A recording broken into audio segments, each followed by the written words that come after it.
Hello everyone, Assalamu alaikum. How are you all? I hope you are well. Welcome back to my channel in this new video. Today's video, how to duplicate layer in Photopea software. So let's started. At first, open your Photopea software. Now you can see duplicate layer in Photopea. Firstly, now you go into the file menu option, then click. Now click from open and place option. Now you can see then is select from any picture. Now click for open. Now we can see then we show the open the picture and the resize. Now click from confirm option.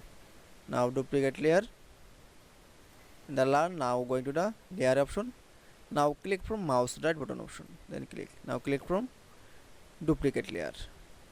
Now move the layer duplicate, then again click from mouse right button option, then click. Now click from duplicate layer. That it's.